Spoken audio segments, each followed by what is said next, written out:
ਵਾਹਿਗੁਰੂ ਜੀ ਕਾ ਖਾਲਸਾ ਵਾਹਿਗੁਰੂ ਜੀ ਕੀ ਫਤਿਹ। ਜੂਨ 1984 ਦੇ ਵਿੱਚ ਜਿਹੜੀਆਂ ਘਟਨਾਵਾਂ ਵਾਪਰੀਆਂ ਹੈਗੀਆਂ, ਪਿਛਲੇ ਅੰਕ ਦੇ ਵਿੱਚ ਆਪਾਂ ਉਹਨਾਂ 'ਤੇ ਚਰਚਾ ਕੀਤੀ ਸੀਗੀ। 1 ਜੂਨ ਤੋਂ ਲੈ ਕੇ 3 ਜੂਨ ਤੱਕ ਜਿਹੜੀਆਂ ਘਟਨਾਵਾਂ ਵਾਪਰੀਆਂ ਆ ਉਹਨਾਂ 'ਤੇ ਆਪਾਂ ਚਰਚਾ ਕਰ ਚੁੱਕੇ। ਅਤੇ ਅੱਜ ਇੱਕ ਵਾਰ ਫਿਰ ਭਾਈ ਸੁਖਵਿੰਦਰ ਸਿੰਘ ਜੀ ਖਾਲਸਾ ਸਾਡੇ ਨਾਲ ਉਚੇਚੇ ਤੌਰ 'ਤੇ ਹਾਜ਼ਰ ਨੇ, ਜੋ ਅੱਜ ਆਪਾਂ 4 ਜੂਨ ਤੋਂ ਲੈ ਕੇ 6 ਜੂਨ ਤੱਕ ਜਿਹੜੀਆਂ ਘਟਨਾਵਾਂ ਵਾਪਰੀਆਂ ਹੈਗੀਆਂ ਅਤੇ ਉਹਦੇ ਕੀ ਪ੍ਰਭਾਵ ਬਣੇ ਅਤੇ ਕੀ ਨਤੀਜੇ ਨਿਕਲੇ ਹੈਗੇ ਆ, ਉਹ ਸਾਰੀ ਆਪਾਂ ਚਰਚਾ ਉਹਨਾਂ ਨਾਲ ਕਰਾਂਗੇ। ਅਤੇ ਸਾਰਿਆਂ ਤੋਂ ਪਹਿਲਾਂ ਆਪਾਂ ਉਹਨਾਂ ਦਾ ਸਵਾਗਤ ਕਰਦੇ ਹਾਂ। ਭਾਈ ਸਾਹਿਬ, ਤੁਹਾਡਾ ਬਹੁਤ ਬਹੁਤ ਸਵਾਗਤ ਹੈ ਜੀ। ਧੰਨਵਾਦ ਜੀ। ਵਾਹਿਗੁਰੂ ਜੀ ਕਾ ਖਾਲਸਾ ਵਾਹਿਗੁਰੂ ਜੀ ਕੀ ਫਤਿਹ। ਭਾਈ ਸਾਹਿਬ, ਪਿਛਲੇ ਅੰਕ ਵਿੱਚ ਆਪਾਂ ਚਰਚਾ ਕੀਤੀ ਸੀਗੀ ਵੀ ਇੱਕ ਦੇਸ਼ ਭਾਰਤ ਦੀ ਆਜ਼ਾਦੀ ਵਿੱਚ 90% ਤੋਂ ਵੱਧ ਕੁਰਬਾਨੀਆਂ ਦੇਣ ਵਾਲੀ ਕੌਮ, ਉਹਦਾ ਕੇਂਦਰੀ ਸਥਾਨ ਹੈਗਾ ਆ ਉਹ 1984 ਦੇ ਵਿੱਚ ਜੂਨ ਦੇ ਵਿੱਚ ਆ ਕੇ ਭਾਰਤੀਆਂ ਫੌਜਾਂ ਦੀ ਬੰਦੂਕਾਂ ਦਾ, ਤੋਪਾਂ ਦਾ ਅਤੇ ਟੈਂਕਾਂ ਦਾ ਨਿਸ਼ਾਨਾ ਬਣ ਜਾਂਦਾ ਹੈਗਾ ਆ। ਕਿਹੜੀਆਂ ਘਟਨਾਵਾਂ ਜਿਹੜੀਆਂ ਆ ਜੂਨ 84 ਦੇ ਵਿੱਚ ਵਾਪਰਦੀਆਂ ਹੈਗੀਆਂ ਆ, ਅਤੇ ਆਪਾਂ 3 ਜੂਨ ਤੱਕ ਦੀਆਂ ਘਟਨਾਵਾਂ ਦਾ ਜ਼ਿਕਰ ਕਰ ਚੁੱਕੇ ਹੈਗੇ ਆ। 4 ਜੂਨ ਦੀਆਂ ਜਿਹੜੀਆਂ ਘਟਨਾਵਾਂ ਵਾਪਰਦੀਆਂ ਹੈਗੀਆਂ, ਕਿਹੜੀਆਂ ਘਟਨਾਵਾਂ ਵਾਪਰਦੀਆਂ ਜੀ? ਭਾਈ ਸਾਹਿਬ ਜੀ, ਸ਼ਾਹ ਮੁਹੰਮਦ ਹੋਰਾਂ ਨੇ ਜੰਗਨਾਮਾ ਸਿੰਘਾਂ ਅਤੇ ਫਰੰਗੀਆਂ ਦੇ ਵਿੱਚ ਲਿਖਿਆ ਜੀ। ਉਹਨਾਂ ਲਿਖਿਆ ਵੀ ਜੰਗ ਹਿੰਦ ਪੰਜਾਬ ਦਾ ਹੋਣ ਲੱਗਾ, ਦੋਵੇਂ ਪਾਤਸ਼ਾਹੀ ਫੌਜਾਂ ਭਾਰੀਆਂ ਨੇ। ਜਦੋਂ ਸਾਰੇ ਅੰਗਰੇਜ਼ ਦੇ ਨਾਲ ਰਲ ਕੇ ਸਾਰੇ ਹਿੰਦੁਸਤਾਨੀ ਜੋ ਸਟੇਟਾਂ ਸੀ, ਸਾਰਿਆਂ ਨੇ ਰਲ ਕੇ ਖਾਲਸਾ ਰਾਜ ਦੇ ਉੱਤੇ, ਮਹਾਰਾਜਾ ਰਣਜੀਤ ਸਿੰਘ ਵਾਲੇ ਰਾਜ ਦੇ ਉੱਤੇ ਹਮਲਾ ਕੀਤਾ ਸੀ, ਤਾਂ ਉਸ ਨੂੰ ਯਾਦ ਕਰਦਿਆਂ ਸ਼ਾਹ ਮੁਹੰਮਦ ਹੋਰਾਂ ਨੇ ਇਹ ਕਵਿਤਾ ਲਿਖੀ ਸੀ। ਇਸੇ ਤਰ੍ਹਾਂ ਜਦੋਂ ਇਹ ਘੱਲੂਘਾਰਾ 1984 ਦੇ ਵਿੱਚ ਵਾਪਰਿਆ, ਹਿੰਦੁਸਤਾਨ ਦੀ ਫੌਜ ਨੇ, ਪੂਰੇ ਹਿੰਦੁਸਤਾਨ ਦੀ ਫੌਜ ਚੜ੍ਹ ਕੇ ਇਸ ਦਰਬਾਰ ਸਾਹਿਬ ਦੇ ਉੱਤੇ ਆਈ, ਸ੍ਰੀ ਅਕਾਲ ਤਖਤ ਸਾਹਿਬ ਉੱਤੇ ਹਮਲਾ ਕੀਤਾ। ਉਸ ਵੇਲੇ ਵੀ ਇੱਕ ਇਹੀ ਮੁਸਲਮਾਨ ਕਵੀ ਅਫਜ਼ਲ ਅਹਿਸਨ ਰੰਧਾਵਾ ਨੂੰ ਇਹ ਸ਼ਰਫ ਹਾਸਲ ਹੁੰਦਾ, ਉਹਨਾਂ ਨੇ ਕਵਿਤਾ ਲਿਖੀ ਸੀ। ਉਹਨਾਂ ਨੇ ਕਿਹਾ, ਅੱਜ ਤਪਦੀ ਭੱਠੀ ਪੈ ਗਿਆ ਮੇਰਾ ਸਗਲੇ ਵਾਲਾ ਪੈਰ, ਅੱਜ ਵੈਰੀਆਂ ਕੱਢ ਵਿਖਾਲਿਆ ਹੈ 5 ਸਦੀਆਂ ਦਾ ਵੈਰ। ਬਿਲਕੁਲ ਬ੍ਰਾਹਮਣਵਾਦੀ ਸਰਕਾਰ ਨੇ 5 ਸਦੀਆਂ ਦਾ ਜੋ ਵੈਰ ਸੀ ਉਹ ਦਰਬਾਰ ਸਾਹਿਬ ਉੱਤੇ ਹਮਲਾ ਕਰਕੇ ਕੱਢਿਆ।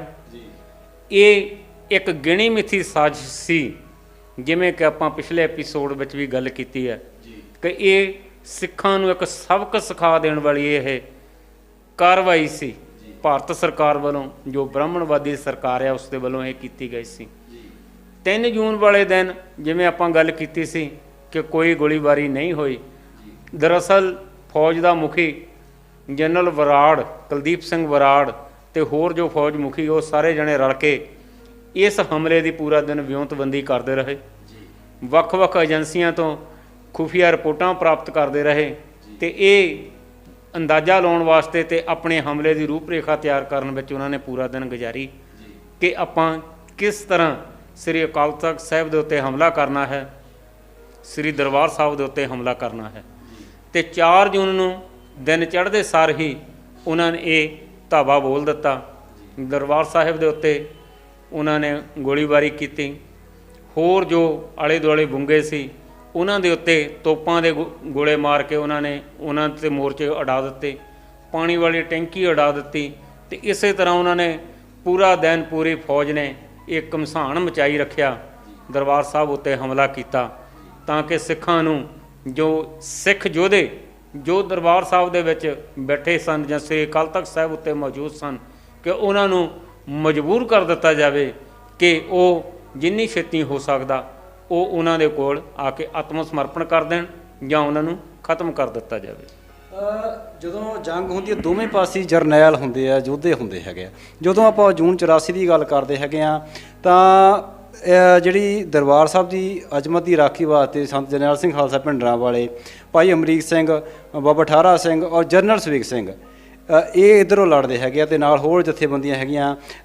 ਇਹ ਜਿਹੜੇ ਜੁਝਾਰੂ ਸਿੰਘ ਹੈ, ਇਹਨਾਂ ਜਥੇਬੰਦੀਆਂ ਵਿੱਚ ਹੋਰ ਕਿਹੜੇ ਜਥੇਬੰਦੀਆਂ ਹਾਜ਼ਰ ਸੀ, ਇਹਨਾਂ ਦਾ ਜ਼ਿਕਰ। ਅਤੇ ਇੱਕ ਦੂਸਰੇ ਪਾਸੇ ਜਿਹੜੀ ਚੜ੍ਹ ਕੇ ਫੌਜ ਭਾਰਤ ਦੀ ਆਈ ਹੈਗੇ, ਉਹਦੇ ਵਿੱਚ ਕਿਹੜੇ ਉਹਨਾਂ ਦੇ ਜਿਹੜੇ ਫੌਜ ਦੇ ਮੁਖੀ ਸੀਗੇ? ਇਸ ਪਾਸਿਓਂ ਤਾਂ ਜੀ ਧਰਮੀ ਯੋਧਿਆਂ ਦੇ ਪੱਖ ਤੋਂ ਤਾਂ ਮੁੱਖ ਰੂਪ ਦੇ ਵਿੱਚ ਤਾਂ ਸੰਤ ਬਾਬਾ ਜਰਨੈਲ ਸਿੰਘ ਖਾਲਸਾ ਭਿੰਡਰਾਂ ਵਾਲਿਆਂ ਦਾ ਜੋ ਜਥਾ ਸੀ ਜਾਂ ਉਹਨਾਂ ਦਾ ਇੱਕ ਗਰੁੱਪ ਸੀ 150-200 ਸਿੰਘਾਂ ਦਾ, ਉਹ ਮੇਨ ਰੂਪ ਵਿੱਚ ਸੀ। ਅਤੇ ਬੱਬਰ ਖਾਲਸਾ ਦੇ ਜੁਝਾਰੂ ਸਿੰਘ ਸੀ, ਅਤੇ ਹੋਰ ਕੁਝ ਜਥੇਬੰਦੀਆਂ ਦੇ ਸਿੰਘ ਸੀ।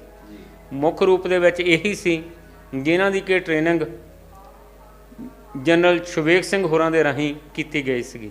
ਜਨਰਲ ਸ਼ਵੇਕ ਸਿੰਘ ਜਿਹੜੇ ਕਿ ਭਾਰਤੀ ਫੌਜਾਂ ਦੇ ਕਿਸੇ ਵੇਲੇ ਜਰਨੈਲ ਰਹੇ ਸੀ ਤੇ ਬੰਗਲਾਦੇਸ਼ ਦੀ ਜਦੋਂ ਪਾਕਿਸਤਾਨ ਤੋਂ ਵੰਡ ਹੁੰਦੀ ਆ, ਵੱਖ ਹੁੰਦੀ ਆ, ਤਾਂ ਉਸ ਨੂੰ ਵੱਖ ਕਰਾਉਣ ਲਈ, ਆਜ਼ਾਦ ਕਰਵਾਉਣ ਵਾਸਤੇ ਜੋ ਬੰਗਲਾਦੇਸ਼ ਦੀ ਮੁਕਤੀ ਵਾਹਿਨੀ ਸੀ ਉਸ ਨੂੰ ਇਹ ਬਕਾਇਦਾ ਜਾ ਕੇ ਟ੍ਰੇਨਿੰਗ ਦਿੰਦੇ ਰਹੇ ਆ।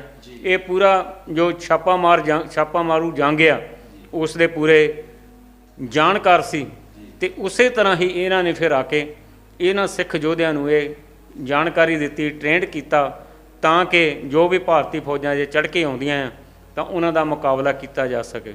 ਤੇ ਦੂਸਰੇ ਪਾਸੇ ਤਾਂ ਆਪਾਂ ਜਾਣਦੇ ਹਾਂ ਮੁੱਖ ਰੂਪ ਦੇ ਵਿੱਚ ਜਨਰਲ ਬਰਾੜ ਹੀ ਇਸ ਦੇ ਵਿੱਚ ਮੋਹਰੀ ਰੂਲ ਨਿਭਾ ਰਿਹਾ ਸੀ, ਪਰ ਉਸ ਵੇਲੇ ਫੌਜ ਦਾ ਮੁਖੀ ਜਨਰਲ ਵੈਦਿਆ, ਜਨਰਲ ਸੁੰਦਰ ਜੀ ਜਾਂ ਹੋਰ ਵੀ ਬਹੁਤ ਸਾਰੇ ਜਰਨੈਲ ਸੀ ਜਿਹੜੇ ਉਹ ਆਪਣੀ ਮੁੱਖ ਭੂਮਿਕਾ ਨਿਭਾ ਰਹੇ ਸੀ। ਸੰਤ ਜਰਨੈਲ ਸਿੰਘ ਖਾਲਸਾ ਭਿੰਡਾਂ ਵਾਲੇ ਇਸ ਸਾਰੀ ਕਹਿੰਦੇ ਵੀ ਇੱਕ ਤਰ੍ਹਾਂ ਦਾ ਕੇਂਦਰੀ ਧੁਰਾ ਸੀਗੇ ਲੀਡਰਸ਼ਿਪ ਦਾ, ਜਿਹੜੀ ਲੜਾਈ ਚੱਲੀ ਉਹਦਾ। ਤੇ ਪਰ ਜਿਹੜੀ ਇਹ ਸਾਰੀ ਵਿਉਂਤਬੰਦੀ ਆ ਜਨਰਲ ਸ਼ਵੇਕ ਸਿੰਘ ਉਹਨਾਂ ਦਾ ਜਿਹੜਾ ਰੋਲ ਹੈਗਾ ਉਹਦੀ ਤਾਰੀਫ ਦੇ ਵਿੱਚ ਤਾਂ ਜਿਹੜੇ ਫੌਜ ਚੜ੍ਹ ਕੇ ਆਈ ਆ ਉਹਨਾਂ ਨੇ ਵੀ ਉਹਨਾਂ ਦੀ ਜਿਹੜੀ ਕਹਿ ਸਕਦੇ ਆ ਵੀ ਤਾਰੀਫ ਕੀਤੀ ਆ ਵੀ ਉਹਦੀ ਜਿਹੜੀ ਵਿਉਂਤਬੰਦੀ ਕੀਤੀ ਸੀ। ਇਹ ਵਿਉਂਤਬੰਦੀ ਕਿਵੇਂ ਉਹਨਾਂ ਦੀ ਕੀਤੀ ਗਈ ਸੀ ਤੇ ਕਿਹੋ ਜਿਹਾ ਨੁਕਸਾਨ ਭਾਰਤੀ ਫੌਜ ਨੂੰ ਉਹਨਾਂ ਨੇ ਕੀਤਾ? ਮੈਂ ਜਿਵੇਂ ਪਹਿਲਾਂ ਵੀ ਕਿਹਾ ਜੀ, ਉਹ ਤਾਂ ਭਾਰਤੀ ਫੌਜ ਦੇ ਜਰਨੈਲ ਰਹੇ ਸਨ ਤੇ ਉਹਨਾਂ ਨੂੰ ਭਾਰਤੀ ਫੌਜ ਬਾਰੇ ਸਾਰਾ ਕੁਝ ਪਤਾ ਸੀ ਕਿ ਉਹ ਕਿਵੇਂ ਕੰਮ ਕਰਦੇ ਆ, ਐਕਸ਼ਨ ਕਰਦੇ ਆ। ਬਿਲਕੁਲ ਉਸੇ ਤਰ੍ਹਾਂ ਹੀ ਉਹਨਾਂ ਨੇ ਦਰਬਾਰ ਸਾਹਿਬ ਦੇ ਵਿੱਚ ਸਿੱਖ ਯੋਧਿਆਂ ਨੂੰ ਇਹ ਟ੍ਰੇਨਿੰਗ ਦਿੱਤੀ ਹੋਈ ਸੀ ਕਿ ਜੇ ਇੰਡੀਅਨ ਆਰਮੀ ਚੜ੍ਹ ਕੇ ਆਉਂਦੀ ਆ ਤਾਂ ਉਸ ਦਾ ਕਿਵੇਂ ਟੱਕਰਾ ਕਰਨਾ ਹੈ। ਤੇ ਇਸ ਦਾ ਸਬੂਤ ਸਿੰਘਾਂ ਸੂਰਮਿਆਂ ਨੇ 4 ਜੂਨ ਨੂੰ ਵੀ ਦਿੱਤਾ। 4 ਜੂਨ ਨੂੰ ਜਦੋਂ ਫੌਜ ਨੇ ਐਂਟਰ ਕਰਨ ਦੀ ਕੋਸ਼ਿਸ਼ ਕੀਤੀ, ਉਹਨਾਂ ਨੂੰ ਪੈਂਦੀ ਸੱਟੇ ਹੀ ਜਿਹੜੇ ਉਹਨਾਂ ਨੂੰ ਪ੍ਰਕਰਮਾਂ ਦੇ ਵਿੱਚ ਵੀ ਵੜਨ ਨਹੀਂ ਦਿੱਤਾ। ਬਹੁਤ ਸਾਰੇ ਜੋ ਪਹਿਲੇ ਉਹਨਾਂ ਨੇ ਜੋ ਫੌਜੀ ਭੇਜੇ, ਬਟਾਲੀਅਨਾਂ ਭੇਜੀਆਂ, ਉਹਦੇ ਵਿੱਚੋਂ ਬਹੁਤ ਸਾਰੇ ਮਾਰੇ ਗਏ ਤੇ ਬਹੁਤ ਸਾਰੇ ਜ਼ਖਮੀ ਹੋ ਗਏ। ਤੇ ਇਹ ਉਹਨਾਂ ਦੀ ਜੋ ਟ੍ਰੇਨਿੰਗ ਦਿੱਤੀ ਗਈ ਸੀਗੀ ਉਸ ਦਾ ਲੋਹਾ ਤਾਂ ਅੱਜ ਦੁਨੀਆ ਦੇ ਸਾਰੇ ਜਰਨੈਲ ਮੰਨ ਰਹੇ ਆ ਕਿ ਜੋ ਉਹਨਾਂ ਨੇ ਜਿਸ ਤਰ੍ਹਾਂ ਟ੍ਰੇਨਿੰਗ ਦਿੱਤੀ ਸੀ ਯੋਧਿਆਂ ਨੂੰ ਤੇ ਉਸ ਨੂੰ ਉਹਨਾਂ ਨੇ ਪੂਰਾ ਕਰ ਦਿਖਾਇਆ ਤੇ ਇੰਡੀਅਨ ਆਰਮੀ ਦੇ ਛੱਕੇ ਛੁਡਾ ਦਿੱਤੇ। ਜੰਗ ਕੋਈ ਵੀ ਹੁੰਦੀ ਆ, ਦੋਵੇਂ ਫੌਜਾਂ ਆਮੋ ਸਾਹਮਣੇ ਜਦੋਂ ਹੁੰਦੀਆਂ ਹੈਗੀਆਂ ਤਾਂ ਉਹਨਾਂ ਦੀ ਆਪਾਂ ਜਿਹੜੀ ਸ਼ਕਤੀ ਆ ਉਹਦਾ ਆਪਾਂ ਇੱਕ ਤਰ੍ਹਾਂ ਦਾ ਮੁਲਾਂਕਣ ਕਰਦੇ ਹੈਗੇ ਆ ਵੀ ਦੋਨੋਂ ਕਿਹੋ ਜਿਹੇ ਹਥਿਆਰ ਹੈਗੇ ਆ, ਫੌਜਾਂ ਦੀ ਗਿਣਤੀ ਕਿਹੋ ਜਿਹੀ ਹੈਗੀ ਆ। ਪਰ ਇਹ ਜਿਹੜੀ ਜੰਗ ਸੀਗੀ ਇੱਕ ਬਹੁਤ ਹੀ ਅਸਾਮੀ ਜੰਗ ਇਹਨੂੰ ਕਿਹਾ ਜਾਂਦਾ। ਇੱਕ ਵਾਰ ਜਿਵੇਂ ਤੁਸੀਂ ਜ਼ਿਕਰ ਕੀਤਾ ਵੀ 150-200 ਸਿੰਘ ਸੀਗਾ, ਦੂਸਰੇ ਪਾਸੇ ਜਿਹੜੀ ਫੌਜ ਆ ਉਹਦੀ ਗਿਣਤੀ, ਉਹਦੇ ਕੋਲ ਹਥਿਆਰ ਕਿਹੋ ਜਿਹੇ ਹਥਿਆਰ ਸੀ। ਇਹ ਜਿਹੜਾ ਇੱਕ ਤਰ੍ਹਾਂ ਦਾ ਫਰਕ ਹੈਗਾ ਜਾਂ ਵਖਰੇਵਾਂ ਫੌਜ ਦੀ ਗਿਣਤੀ ਦਾ ਔਰ ਜਿਹੜੇ ਹਥਿਆਰਾਂ ਦਾ ਆ, ਉਹਦੇ ਫਰਕ ਨੂੰ ਕਿਵੇਂ ਕਿਹੋ ਜਿਹੇ ਜਿਹੜੇ ਹਥਿਆਰ ਆ ਫੌਜ ਨੇ ਵਰਤੇ ਦੇ ਵਿੱਚ? ਹਥਿਆਰਾਂ ਦੀ ਤਾਂ ਗੱਲ ਛੱਡੋ ਜੀ, ਇਹ ਤਾਂ ਦੇਖੋ ਗੁਰੂ ਮਹਾਰਾਜ ਨੇ ਭਾਣਾ ਵਰਤਾਇਆ। ਬਿਲਕੁਲ ਚਮਕੌਰ ਦੀ ਗੜੀ ਵਾਲਾ ਹੀ ਜੋ ਦ੍ਰਿਸ਼ ਹੈ ਸਾਡੇ ਸਾਹਮਣੇ ਆ ਖੜਦਾ। ਉੱਥੇ ਵੀ ਮੁੱਠੀ ਭਰ ਸਿੰਘਾਂ ਨੇ ਜਿਵੇਂ ਲੱਖਾਂ ਦੀਆਂ ਫੌਜਾਂ ਦਾ ਮੁਕਾਬਲਾ ਕੀਤਾ ਸੀ, ਇਸੇ ਤਰ੍ਹਾਂ ਦਸਮ ਪਾਤਸ਼ਾਹ ਦੇ ਸਾਜੇ ਨਵਾਜੇ ਇਹਨਾਂ ਸਿੰਘਾਂ ਨੇ ਗੁਰੂ ਮਹਾਰਾਜ ਦਾ ਓਟ ਆਸਰਾ ਤੱਕ ਕੇ ਗਿਣਤੀ ਦੇ 150-200 ਸਿੰਘ ਸੀ। ਬਾਹਰ ਭਾਰਤ ਸਰਕਾਰ ਦੀ ਦੁਨੀਆ ਦੀ ਵਧੀਆ ਫੌਜਾਂ ਦੇ ਵਿੱਚੋਂ ਗਿਣੀ ਜਾਣ ਵਾਲੀ ਫੌਜ ਦਾ ਉਹਨਾਂ ਨੂੰ ਘੇਰਾ ਪਿਆ ਹੋਇਆ ਸੀ। ਉਹਨਾਂ ਵੱਲੋਂ ਹਮਲਾ ਕੀਤਾ ਗਿਆ ਸੀ। ਫੌਜ ਕੋਲ ਆਪਣੇ ਬਚਾਵ ਦੇ ਹਰ ਇੱਕ ਤਰ੍ਹਾਂ ਦੇ ਢੰਗ ਸੀ। ਉਹਨਾਂ ਕੋਲ ਟੈਂਕ ਸੀ, ਤੋਪਾਂ ਸੀ, ਉਹਨਾਂ ਕੋਲ ਐਂਬੂਲੈਂਸ, ਜੇ ਕੋਈ ਜ਼ਖਮੀ ਹੋ ਜਾਂਦਾ, ਫੱਟੜ ਹੋ ਜਾਂਦਾ, ਉਹਨਾਂ ਵਾਸਤੇ ਐਂਬੂਲੈਂਸਾਂ ਸੀ, ਡਾਕਟਰ ਸੀ। ਪਰ ਅੰਦਰ ਤਾਂ ਜੋ ਯੋਧੇ ਲੜ ਰਹੇ ਸੀ ਗੁਰੂ ਦੇ ਓਟ ਆਸਰੇ ਦੇ ਉੱਤੇ, ਉਹਨਾਂ ਦੇ ਕੋਲ ਤਾਂ ਇੱਕ ਗੁਰੂ ਦਾ ਓਟ ਆਸਰਾ ਹੀ ਸੀ। ਜੇ ਕੋਈ ਫੱਟੜ ਵੀ ਹੋ ਜਾਂਦਾ ਸੀ ਤਾਂ ਇਸੇ ਤਰ੍ਹਾਂ ਹੀ ਖੂਨ ਵਗ ਵਗ ਕੇ ਉਹ ਆਪਣੀ ਜਾਨ ਦੇ ਦਿੰਦਾ ਸੀ, ਸ਼ਹੀਦ ਹੋ ਜਾਂਦਾ ਸੀ। ਉਹ ਤਾਂ ਸਭ ਗੁਰੂ ਦੇ ਓਟ ਆਸਰੇ ਦੇ ਉੱਤੇ ਹੀ ਟਿਕੇ ਹੋਏ ਸੀ। ਤੇ ਬਿਲਕੁਲ ਇਹ ਇੱਕ ਅਸਾਮੀ ਜੰਗ ਸੀ। ਲੱਖਾਂ ਦੀ ਗਿਣਤੀ ਦੇ ਵਿੱਚ ਬਾਹਰ ਭਾਰਤੀ ਫੌਜ ਵੱਲੋਂ ਇਹ ਮੁਕਾਬਲਾ ਜੋ ਯੁੱਧ ਕੀਤਾ ਗਿਆ, ਹਮਲਾ ਕੀਤਾ ਗਿਆ ਤੇ ਬਿਲਕੁਲ ਮੁੱਠੀ ਭਰ ਸਿੰਘ ਜਿਹੜੇ ਕਿ ਅੰਦਰ ਬੈਠੇ ਉਸ ਦਾ ਮੁਕਾਬਲਾ ਕਰ ਰਹੇ ਸਨ। ਇਹ ਦੁਨੀਆ ਦੀਆਂ ਇੱਕ ਬਹੁਤ ਹੀ ਅਸਾਮੀ ਜੰਗਾਂ ਦੇ ਵਿੱਚ ਗਿਣੀ ਜਾਏਗੀ ਤੇ ਇਹ ਇੱਕ ਆਉਣ ਵਾਲੇ ਸਮੇਂ ਦੇ ਵਿੱਚ ਵੀ ਇੱਕ ਮਹਾਨ ਜੰਗ ਦੇ ਵਿੱਚ ਵੀ ਇਸ ਨੂੰ ਯਾਦ ਕੀਤਾ ਜਾਂਦਾ ਰਹੇਗਾ। ਬਿਲਕੁਲ ਜੀ, ਬੜੀ ਅਸਾਮੀ ਜੰਗ ਆ ਇਹ ਕਹੀ ਜਾ ਸਕਦੀ ਆ ਦੁਨੀਆ ਦੀ, ਕਿਉਂਕਿ ਜਿਹੜੇ ਲੜਾਈਆਂ ਹੁੰਦੀਆਂ ਆ ਆਮੋ ਸਾਹਮਣੇ ਲੜਾਈਆਂ ਦੀ ਗਿਣਤੀ ਜਿਹੜੀ ਆਪਾਂ ਜਿਹੜੀ ਫੌਜ ਆ ਉਹਦੀ ਗਿਣਤੀ ਕੀਤੀ ਜਾਂਦੀ ਹੈ, ਪਰ ਇਹਦੇ ਵਿੱਚ ਮੁੱਠੀ ਭਰ ਸਿੰਘ ਸੀਗੇ। ਇੱਕ ਪਾਸੇ ਦੁਨੀਆ ਦੀਆਂ ਮੰਨੀਆਂ ਪਰਮੰਨੀਆਂ ਫੌਜਾਂ ਜਿਹਦੇ ਕੋਲ ਬੜੇ ਅਤੀ ਆਧੁਨਿਕ ਹਥਿਆਰ ਸੀਗੇ, ਦੂਏ ਪਾਸੇ ਜਿਹੜੇ ਗਿਣਤੀ ਦੇ ਹਥਿਆਰ ਤੇ ਗਿਣਤੀ ਦੇ ਲੜਨ ਵਾਲੇ। ਤੇ ਬੜੀ ਅਸਾਮੀ ਜੰਗ ਹੈਗੀ ਆ। ਹੁਣ ਜਦੋਂ ਆਪਾਂ ਗੱਲ ਕਰ ਰਹੇ ਹੈਗੇ ਆ ਵੀ ਫੌਜਾਂ ਚੜ੍ਹ ਕੇ ਆ ਗਈਆਂ ਤੇ ਮੁਕਾਬਲਾ ਸਿੰਘਾਂ ਨੇ ਬੜਾ ਬਹਾਦਰੀ ਨਾਲ ਮੁਕਾਬਲਾ ਕਰ ਰਹੇ ਹੈਗੇ ਆ। 4 ਜੂਨ ਦੀ ਲੜਾਈ ਹੁੰਦੀ ਆ, 5 ਜੂਨ ਔਰ 6 ਜੂਨ ਜਿਹੜਾ ਇੱਕ ਲੜਾਈ ਦਾ ਸਿਖਰ ਆ, ਜਿਹੜਾ ਕਹਿੰਦੇ ਵੀ ਫੈਸਲਾ ਕੁਨ ਲੜਾਈ ਹੁੰਦੀ ਹੈਗੀ ਆ। ਕਿਵੇਂ ਸਿੰਘਾਂ ਨੇ ਮੁਕਾਬਲਾ ਕੀਤਾ ਤੇ ਕਿਵੇਂ ਜਿਹੜੀ ਫੌਜ ਹੈਗੀ ਆ ਉਹ ਬੰਦੂਕਾਂ ਮਸ਼ੀਨ ਗਨਾਂ ਤੋਂ ਬਾਅਦ ਕਮਾਂਡੋ ਵੀ ਉਤਾਰਦੀ ਹੈ, ਪਰ ਅਖੀਰ ਵਿੱਚ ਉਹਨਾਂ ਨੂੰ ਤੋਪਾਂ ਤੇ ਜਿਹੜੇ ਆ ਟੈਂਕ ਲੈ ਕੇ ਆਪਣੇ ਹੀ ਜਿਹੜੇ ਮੁਲਕ ਦੇ ਲੋਕ ਹੈਗੇ ਉਹ 'ਤੇ ਚੜ੍ਹਾਈ ਕਰਨੀ ਪੈਂਦੀ ਹੈਗੀ ਆ। ਇਹ ਕਿਹੜੇ ਹਾਲਾਤਾਂ ਵਿੱਚ ਫੌਜ ਜਿਹੜੀ ਆ ਉਹ ਤੋਪਾਂ ਤੇ ਟੈਂਕਾਂ ਦੀ ਵਰਤੋਂ ਕਰਨ ਲਈ ਮਜਬੂਰ ਹੁੰਦੀ ਹੈ? ਦੇਖੋ ਜੀ, ਪਹਿਲੀ ਗੱਲ ਤਾਂ ਇਹੀ ਆ ਕਿ 4 ਜੂਨ ਨੂੰ ਜਿਵੇਂ ਸਿੰਘਾਂ ਨੇ ਉਹਨਾਂ ਦਾ ਪੂਰਾ ਡਟਵਾਂ ਮੁਕਾਬਲਾ ਕੀਤਾ ਜੀ, ਤੇ ਪਰ ਫੌਜ ਨੂੰ ਫੇਰ ਵੀ ਸੀਗਾ ਵੀ ਸ਼ਾਇਦ ਅਸੀਂ ਇਹਨਾਂ ਦੀਆਂ ਗੋਡਣੀਆਂ ਲਵਾ ਦਿਆਂਗੇ, ਇਹ ਆਤਮ ਸਮਰਪਣ ਕਰ ਜਾਣਗੇ। ਪਰ ਸਿੰਘਾਂ ਨੇ ਕੋਈ ਆਤਮ ਸਮਰਪਣ ਕਰਨ ਦਾ ਤੇ ਕਿਸੇ ਵੀ ਤਰ੍ਹਾਂ ਦਾ ਢੇਰੀ ਢਾਉਣ ਦਾ ਕੋਈ ਚਿੰਨ੍ਹ ਨਹੀਂ ਦਿਖਾਇਆ, ਕੁਛ ਵੀ ਉਹਨਾਂ ਨੂੰ ਇਹੋ ਜਿਹੀ ਗੱਲ ਨਜ਼ਰ ਨਹੀਂ ਆਈ। ਸਿੰਘ ਪੂਰੀ ਚੜ੍ਹਦੀ ਕਲਾ ਵਿੱਚ ਜੂਝਦੇ ਰਹੇ। ਫਿਰ ਉਹਨਾਂ ਨੇ 5 ਤਰੀਕ ਨੂੰ ਵੀ ਇਸੇ ਤਰ੍ਹਾਂ ਲੜਾਈ ਜਾਰੀ ਰੱਖੀ। ਜਨਰਲ ਬਰਾੜ ਨੂੰ ਤਾਂ ਇਹ ਸੀ ਕਿ ਸ਼ਾਇਦ ਮੈਂ ਕੁਝ ਘੰਟਿਆਂ ਦੇ ਵਿੱਚ ਹੀ 2 ਘੰਟਿਆਂ ਦੇ ਵਿੱਚ ਹੀ ਇਹਨਾਂ ਨੂੰ ਮਾਰ ਦੂੰਗਾ ਜਾਂ ਇਹਨਾਂ ਨੂੰ ਗ੍ਰਿਫਤਾਰ ਕਰ ਲੂੰਗਾ, ਚੱਕ ਲਿਆਉਂਗਾ। ਪਰ ਇਹ ਉਸ ਦੀ ਗੱਲ ਨਿਰਮੂਲ ਸਿੱਧ ਹੋਈ, ਉਸ ਦਾ ਇੱਕ ਭਰਵਾਂ ਭੁਲੇਖਾ ਹੀ ਸਿੱਧ ਹੋਇਆ। ਸਿੰਘਾਂ ਨੇ ਡਟ ਕੇ ਮੁਕਾਬਲਾ ਕੀਤਾ। 5 ਤਰੀਕ ਨੂੰ ਜਨਰਲ ਸ਼ਵੇਕ ਸਿੰਘ ਹੋਰੀ ਸ਼ਹੀਦੀ ਪਾ ਜਾਂਦੇ ਆ ਤੇ ਇਸੇ ਤਰ੍ਹਾਂ ਪੂਰਾ ਦਿਨ ਸਿੰਘ ਮੁਕਾਬਲਾ ਕਰਦੇ ਰਹਿੰਦੇ ਆ। ਇੰਡੀਅਨ ਆਰਮੀ ਦੇ ਵੱਲੋਂ ਜਿਵੇਂ ਦੂਸਰੇ ਦੇਸ਼ ਦੇ ਲੋਕਾਂ ਦੇ ਉੱਤੇ, ਸ਼ਹਿਰੀਆਂ ਦੇ ਉੱਤੇ ਹਮਲਾ ਕੀਤਾ ਜਾਂਦਾ, ਅਜਿਹਾ ਵਰਤਾਵ ਕੀਤਾ ਗਿਆ। ਸੰਗਤਾਂ ਨੂੰ ਵੀ ਨਹੀਂ ਬਖਸ਼ਿਆ ਗਿਆ, ਛੋਟੇ ਛੋਟੇ ਬੱਚਿਆਂ ਨੂੰ ਵੀ ਨਹੀਂ ਬਖਸ਼ਿਆ ਗਿਆ, ਔਰਤਾਂ ਨੂੰ ਨਹੀਂ ਬਖਸ਼ਿਆ ਗਿਆ। ਬਹੁਤ ਹੀ ਇੱਕ ਕਰੂਰ ਕਿਸਮ ਦਾ ਜੋ ਉਹਨਾਂ ਨੇ ਜ਼ਬਰ ਜ਼ੁਲਮ ਸੀ, ਉਸ ਦੀ ਹੱਦ ਇੱਥੇ ਨਿਭਾਈ। ਤੇ ਜੋ ਲਾਇਬ੍ਰੇਰੀ ਸੀ ਸਿੱਖਾਂ ਦੀ, ਜੋ ਇੱਕ ਦਰਬਾਰ ਸਾਹਿਬ ਵਿੱਚ ਇੱਕ ਲਾਇਬ੍ਰੇਰੀ ਆ, ਜਿਹਦੇ ਵਿੱਚ ਸੈਂਕੜੇ ਸਾਲ ਪੁਰਾਣੀਆਂ ਹੱਥ ਲਿਖਤ ਗੁਰੂ ਗ੍ਰੰਥ ਸਾਹਿਬ ਜੀ ਦੇ ਸਰੂਪ ਆ, ਹੋਰ ਰੈਫਰੈਂਸ ਬੁੱਕਸ ਆ, ਉਹਨਾਂ ਨੂੰ ਅੱਗ ਲਗਾ ਦਿੱਤੀ ਗਈ। ਜਿਵੇਂ ਕਿ ਇਹ ਆਪਾਂ ਸਾਰੇ ਜਾਣਦੇ ਹੀ ਹਾਂ ਕਿ ਕਿਸੇ ਕੌਮਾਂ ਨੂੰ ਬਰਬਾਦ ਕਰਨਾ ਹੋਵੇ, ਉਹਨਾਂ ਨੂੰ ਇਤਿਹਾਸ ਨਾਲੋਂ ਜਾਂ ਉਹਨਾਂ ਦੀਆਂ ਇਤਿਹਾਸ ਨਾਲੋਂ ਉਹਨਾਂ ਨੂੰ ਤੋੜ ਦਿੱਤਾ ਜਾਵੇ, ਸੋਚੀ ਸਮਝੀ ਸਾਜ਼ਿਸ਼ ਅਧੀਨ ਸਾਰੀ ਦੀ ਸਾਰੀ ਕਾਰਵਾਈ ਕੀਤੀ ਜਾ ਰਹੀ ਸੀ। ਜੇ ਸਿਰਫ ਉਹਨਾਂ ਦਾ ਕੰਮ ਸੰਤ ਜਰਨੈਲ ਸਿੰਘ ਹੋਰਾਂ ਨੂੰ ਹੀ ਗ੍ਰਿਫਤਾਰ ਕਰਨਾ ਸੀ ਜਾਂ ਮਾਰ ਮਕਾਉਣਾ ਵੀ ਸੀ, ਤਾਂ ਉਹਨਾਂ ਦਾ ਇਹ ਅਤਿਆਚਾਰ ਔਰਤਾਂ 'ਤੇ, ਬੱਚਿਆਂ 'ਤੇ, ਆਮ ਸ਼ਹਿਰੀਆਂ 'ਤੇ, ਆਮ ਸੰਗਤਾਂ ਦੇ ਉੱਤੇ ਨਹੀਂ ਸੀ ਹੋਣਾ ਚਾਹੀਦਾ। ਪਰ ਇੱਥੇ ਮਨਸੂਬਾ ਤਾਂ ਉਹਨਾਂ ਦਾ ਉਹੀ ਸੀ ਜੋ ਆਪਾਂ ਪਿਛਲੇ ਐਪੀਸੋਡ ਦੇ ਵਿੱਚ ਵੀ ਸਪਸ਼ਟ ਕੀਤਾ ਕਿ ਸੰਗਤਾਂ ਨੂੰ ਸਬਕ ਸਿਖਾ ਦੇਣ ਦਾ ਸੀ, ਸਿੱਖਾਂ ਨੂੰ ਸਬਕ ਸਿਖਾ ਦੇਣ ਦਾ ਸੀ। ਉਸੇ ਨਜ਼ਰੀਏ ਦੇ ਨਾਲ ਉਹਨਾਂ ਨੇ ਇਹ ਲੜਾਈ ਲੜੀ। ਤੇ ਦੂਸਰੇ ਦਿਨ ਵੀ 5 ਤਰੀਕ ਨੂੰ ਵੀ ਜਦੋਂ ਸਿੰਘਾਂ ਨੇ ਪੂਰਾ ਮੁਕਾਬਲਾ ਕੀਤਾ ਤੇ ਅਖੀਰ ਵਿੱਚ ਜਨਰਲ ਬਰਾੜ ਹੋਰਾਂ ਨੇ ਇਹਨਾਂ ਨੇ ਫੈਸਲਾ ਲਿਆ, ਸ਼੍ਰੀਮਤੀ ਇੰਦਰਾ ਗਾਂਧੀ ਦੀ ਮਦਦ ਨੇ ਉੱਥੋਂ ਆਗਿਆ ਲੈ ਕੇ, ਕਿ ਦਰਬਾਰ ਸਾਹਿਬ ਉੱਤੇ ਟੈਂਕਾਂ ਦੇ ਨਾਲ ਹਮਲਾ ਕੀਤਾ ਜਾਵੇ। ਟੈਂਕ ਚੜ੍ਹਾ ਦਿੱਤੇ ਗਏ ਤੇ ਜਿਸ ਵੇਲੇ ਟੈਂਕ ਇਹਨਾਂ ਨੇ ਲੰਗਰ ਗੁਰੂ ਰਾਮਦਾਸ ਲੰਗਰ ਸਥਾਨ ਵਾਲੇ ਪਾਸੇ ਤੋਂ ਇਹਨਾਂ ਨੇ ਐਂਟਰ ਕਰਨ ਦੀ ਕੋਸ਼ਿਸ਼ ਕੀਤੀ, ਉਹ ਟੈਂਕ ਵੀ ਆ ਕੇ ਧੱਸ ਗਿਆ ਬਾਬਾ ਦੀਪ ਸਿੰਘ ਜੀ ਦੇ ਅਸਥਾਨਾਂ ਦੇ ਲਾਗੇ। ਤੇ ਫਿਰ ਉਸ ਤੋਂ ਉਹਨਾਂ ਨੇ ਫਾਇਰਿੰਗ ਸ਼ੁਰੂ ਕੀਤੀ। ਉਸ ਤੋਂ ਜਦੋਂ ਟੈਂਕਾਂ ਦੇ ਗੋਲੇ ਦਾਗਣੇ ਸ਼ੁਰੂ ਕੀਤੇ ਤੇ ਸਿੰਘਾਂ ਦੇ ਹੌਸਲਿਆਂ ਨੂੰ ਉਹ ਫਿਰ ਵੀ ਡਲਾ ਨਹੀਂ ਸਕੇ।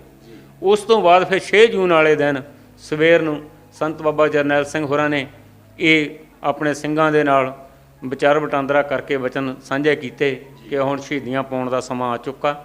ਤੇ ਉਹਨਾਂ ਨੇ ਵੀ ਕਮਰ ਕੱਸੇ ਕਰਕੇ ਉਹ ਬਾਹਰ ਆਏ ਤੇ ਉਹ ਵੀ ਫੌਜ ਦਾ ਇੱਕ ਵਰਸਟ ਲੱਗਾ, ਉਸ ਦੇ ਨਾਲ ਉਹ ਜ਼ਖਮੀ ਹੋ ਗਏ ਤੇ ਬਾਅਦ ਦੇ ਵਿੱਚ ਉਹਨਾਂ ਨੇ ਸ਼ਹੀਦੀਆਂ ਪ੍ਰਾਪਤ ਕੀਤੀਆਂ। ਇਸੇ ਤਰ੍ਹਾਂ ਸ਼ਹੀਦ ਭਾਈ ਅਮਰੀਕ ਸਿੰਘ ਤੇ ਹੋਰ ਬਹੁਤ ਸਾਰੇ ਸਿੰਘ ਸ਼ਹੀਦੀਆਂ ਪਾ ਗਏ। 18ਵੀਂ ਸਦੀ ਵਿੱਚ ਆਪਾਂ ਦੇਖਦੇ ਹਾਂ ਵੀ ਇਹੋ ਜਿਹੀਆਂ ਸ਼ਹਾਦਤਾਂ ਜਿਹੜੀਆਂ ਸਾਨੂੰ ਸਿੱਖ ਇਤਿਹਾਸ ਵਿੱਚ ਦੇਖਣ ਨੂੰ ਮਿਲਦੀਆਂ ਹੈਗੀਆਂ, ਪਰ 20ਵੀਂ ਸਦੀ ਦੇ ਵਿੱਚ ਉਸੇ ਜਿਹੜਾ ਇਤਿਹਾਸ ਨੂੰ ਮੁੜ ਦੁਹਰਾ ਕੇ ਜਿਹੜੇ ਬਚਨ ਸੰਗਤਾਂ ਦੇ ਜਾਂ ਗੁਰੂ ਦੇ ਆਸੇ ਦੇ ਸਾਹਮਣੇ ਸੰਤ ਜਰਨੈਲ ਸਿੰਘ ਖਾਲਸਾ ਭਿੰਡਰਾਂ ਵਾਲੇ ਔਰ ਉਹਨਾਂ ਦੇ ਸਾਥੀਆਂ ਨੇ ਕੀਤੇ ਸੀਗੇ ਵੀ ਆਖਰੀ ਦਮ ਤੱਕ ਜਿਹੜਾ ਆ ਅਸੀਂ ਮੁਕਾਬਲਾ ਕਰਾਂਗੇ, ਉਹਨਾਂ 'ਤੇ ਪਹਿਰਾ ਦਿੰਦੇ ਹੋਏ ਆਪਣਾ ਸ਼ਹੀਦੀ ਜਿਹੜਾ ਸ਼ਹਾਦਤਾਂ ਦੇ ਉਹਨਾਂ ਨੇ ਜਾਮ ਪੀਤੇ ਆ ਤੇ ਇੱਕ ਇਤਿਹਾਸ ਨੂੰ ਮੋੜ ਕੇ ਦੁਹਰਾ ਕੇ ਇੱਕ ਇਤਿਹਾਸ ਮੁੜ ਤਰ੍ਹਾਂ ਦਾ ਸਿਰਜ ਕੇ ਰੱਖ ਦਿੱਤਾ। ਭਾਈ ਸਾਹਿਬ ਜੀ ਗੱਲ ਕਰ ਰਹੇ ਹੈਗੇ ਆ ਵੀ ਜਦੋਂ ਇਹਨਾਂ ਨੇ ਤਾਂ ਸੰਗਤਾਂ 'ਚ ਵਾਅਦੇ ਕੀਤੇ ਸੀ ਵੀ ਜੇ ਲੋੜ ਪਈ ਤਾਂ ਅਸੀਂ ਸ਼ਹਾਦਤਾਂ ਤੱਕ ਲੜਾਈ ਕਰਾਂਗੇ, ਪਰ ਉਸੇ ਵੇਲੇ ਇਸੇ ਜਿਹੜਾ ਸੰਘਰਸ਼ ਚੱਲਦਾ, ਧਰਮ ਯੁੱਧ ਮੋਰਚਾ ਚੱਲਦਾ ਪਿਆ ਸੀਗਾ, ਸਿੱਖ ਲੀਡਰਸ਼ਿਪ ਜਿਹੜੀ ਸੀਗੀ, ਅਕਾਲੀ ਲੀਡਰਸ਼ਿਪ ਸੀਗੀ, ਉਹ ਵੀ ਤਾਂ ਬਰਾਬਰ ਇਹੋ ਜਿਹੀਆਂ ਜਿਹੜੀਆਂ ਗਵਾਹੀਆਂ ਭਰਦੇ ਸੀਗੇ ਤੇ ਜਥੇਬੰਦਕ ਤੌਰ ਤੇ ਭਰਤੀ ਕੀਤੀ ਜਾਂਦੇ ਸੀਗੇ ਵੀ ਅਸੀਂ ਆਖਰੀ ਦਮ ਤੱਕ ਲੜਾਂਗੇ। ਉਹਨਾਂ ਦਾ ਰੋਲ ਇਸ ਹਰ ਲੜਾਈ ਦੇ ਵਿੱਚ ਕਿਤੇ ਦਿਖਾਈ ਨਹੀਂ ਦਿੰਦਾ। ਅਸਲ ਵਿੱਚ ਭਾਈ ਸਾਹਿਬ ਜੀ, ਉਹ ਜਿਹੜੀ ਸ਼੍ਰੋਮਣੀ ਅਕਾਲੀ ਦਲ ਦੀ ਲੀਡਰਸ਼ਿਪ ਸੀ ਉਹ ਤਾਂ ਇੱਕ ਸਿਆਸੀ ਲੀਡਰਸ਼ਿਪ ਸੀ ਜੀ, ਜਿਨ੍ਹਾਂ ਦਾ ਏਜੰਡਾ ਤਾਂ ਕਿਸੇ ਨਾ ਕਿਸੇ ਤਰ੍ਹਾਂ ਸੱਤਾ ਪ੍ਰਾਪਤ ਕਰਨਾ ਹੀ ਹੁੰਦਾ। ਉਹਨਾਂ ਨੂੰ ਐਂ ਲੱਗਦਾ ਸੀ ਕਿ ਸਾਡੇ ਇਸ ਜੋ ਸਿਆਸੀ ਮਨਸੂਬਾ ਆ ਉਸ ਦੇ ਰਾਹ ਦੇ ਵਿੱਚ ਰੋੜਾ ਸੰਤ ਬਾਬਾ ਜਰਨੈਲ ਸਿੰਘ ਹੋਰੀ ਬਣਦੇ ਜਾ ਰਹੇ ਹਨ ਕਿ ਉਹਨਾਂ ਦੇ ਹੁੰਦਿਆਂ ਸੁਣਦਿਆਂ ਅਸੀਂ ਇਹ ਸੱਤਾ ਪ੍ਰਾਪਤੀ ਨਹੀਂ ਕਰ ਸਕਦੇ। ਤੇ ਉਹ ਵੀ ਇੱਕ ਤਰ੍ਹਾਂ ਨਾਲ ਇਹ ਚਾਹੁੰਦੇ ਹੀ ਸੀ ਕਿ ਜੇ ਸਾਡੇ ਰਸਤੇ ਦੇ ਵਿੱਚੋਂ ਸੰਤ ਬਾਬਾ ਜਰਨੈਲ ਸਿੰਘ ਹੋਰੀ ਨਿਕਲ ਜਾਣ ਤਾਂ ਉਹਨਾਂ ਨੂੰ ਕੋਈ ਬਹੁਤਾ ਦੁੱਖ ਨਹੀਂ ਸੀ। ਦੂਜਾ, ਇਹ ਜਿੰਨੀ ਲੀਡਰਸ਼ਿਪ ਸੀ ਇਹ ਅੰਦਰੂਨੀ ਤੌਰ ਤੇ ਅਧਿਆਤਮਿਕ ਤੌਰ ਤੇ ਇੰਨੀ ਮਜ਼ਬੂਤ ਨਹੀਂ ਸੀ ਕਿ ਉਹ ਭਾਰਤ ਸਰਕਾਰ ਦਾ ਕਿਸੇ ਵੀ ਤਰ੍ਹਾਂ ਟੱਕਰਾ ਕਰ ਸਕਦੀ। ਇਹ ਤਾਂ ਪਹਿਲਾਂ ਹੀ ਇਹਨਾਂ ਦਾ ਹੱਥ ਵਸ ਇਹਨਾਂ ਦਾ ਵੱਸ ਚੱਲਦਾ ਤਾਂ ਇਹ ਸਰਕਾਰ ਦੀ ਜਾਂ ਫੌਜ ਦੀ ਗੋਦ ਵਿੱਚ ਜਾ ਬੈਠਦੇ, ਪਰ ਨਮੋਸ਼ੀ ਦੇ ਮਾਰੇ ਜਾਂ ਇਸੇ ਗੱਲ ਤੋਂ ਡਰਦੇ ਕਿ ਮੁੜ ਕੇ ਸੰਗਤਾਂ ਸਾਨੂੰ ਕੀ ਕਹਿਣਗੀਆਂ, ਇਹ ਆਰਾਮ ਨਾਲ ਉੱਥੇ ਬੈਠੇ ਰਹੇ, ਸਰਾਵਾਂ ਦੇ ਵਿੱਚ ਬੈਠੇ ਰਹੇ ਤੇ ਅਖੀਰ ਦੇ ਵਿੱਚ ਫੌਜਾਂ ਆ ਕੇ ਉਹਨਾਂ ਨੂੰ ਫੜ ਕੇ ਆਪਣੇ ਕੋਲ ਲੈ ਗਈਆਂ। ਤੇ ਇਹ ਇੱਕ ਇਸ ਤਰ੍ਹਾਂ ਦਾ ਹੀ ਬਿਲਕੁਲ ਉਸੇ ਗੱਲ ਨੂੰ ਇਹਨਾਂ ਨੇ ਪੂਰਾ ਕਰਦਿਆਂ ਹੀ ਜਦੋਂ ਇਹ ਘੱਲੂਘਾਰਾ ਖਤਮ ਹੋਇਆ, ਉਸ ਤੋਂ ਦੇਖੋ ਬਹੁਤ ਥੋੜ੍ਹੇ ਸਮੇਂ ਦੇ ਵਿੱਚ ਹੀ ਜਾ ਕੇ ਇਹ ਸ਼੍ਰੋਮਣੀ ਅਕਾਲੀ ਦਲ ਦੇ ਪ੍ਰਧਾਨ ਸੰਤ ਹਰਚੰਦ ਸਿੰਘ ਲੌਂਗੋਵਾਲ, ਸੁਰਜੀਤ ਸਿੰਘ ਬਰਨਾਲਾ ਤੇ ਬਲਵੰਤ ਸਿੰਘ ਹੁਰੀ ਜਾ ਕੇ ਰਾਜੀਵ ਗਾਂਧੀ ਦੇ ਨਾਲ, ਭਾਰਤ ਸਰਕਾਰ ਦੇ ਨਾਲ ਸਮਝੌਤਾ ਕਰ ਆਉਂਦੇ ਆ।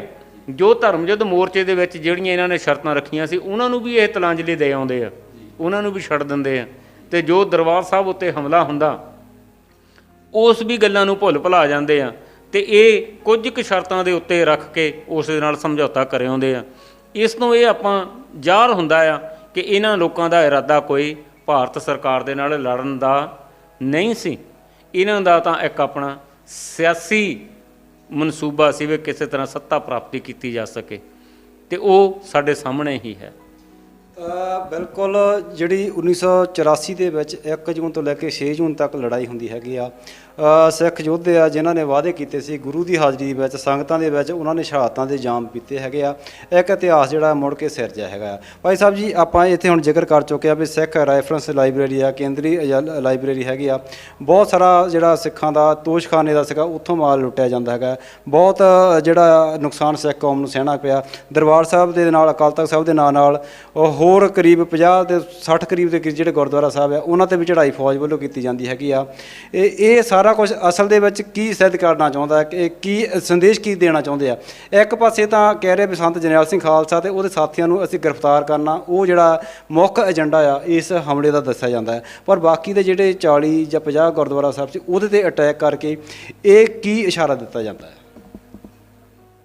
ਇਹ ਇਸ਼ਾਰਾ ਤਾਂ ਜੀ ਬਿਲਕੁਲ ਸਪਸ਼ਟ ਆ ਕਿ ਉਹਨਾਂ ਨੇ ਸਿੱਖਾਂ ਨੂੰ ਸਭ ਕੁਝ ਸਿਖਾਉਣਾ ਸੀ।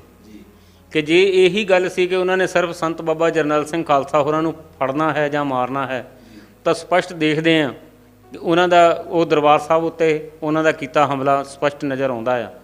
ਪਰ ਉਹਨਾਂ ਨੇ ਇਸ ਦੇ ਨਾਲ ਹੀ ਪਹਿਲਾਂ ਜਿਵੇਂ ਕਿ ਆਪਾਂ ਸਮਝਦੇ ਸੀ ਵੀ 37-38 ਗੁਰਦੁਆਰੇ, ਪਰ ਹੁਣ ਨਵੀਆਂ ਜੋ ਰਿਪੋਰਟਾਂ ਆ ਰਹੀਆਂ, ਖੋਜਾਂ ਸਾਹਮਣੇ ਆ ਰਹੀਆਂ, ਲਗਭਗ 60-62 ਗੁਰਦੁਆਰਿਆਂ ਦੇ ਵਿੱਚ ਫੌਜ ਨੇ ਇਹ ਹਮਲਾ ਕੀਤਾ।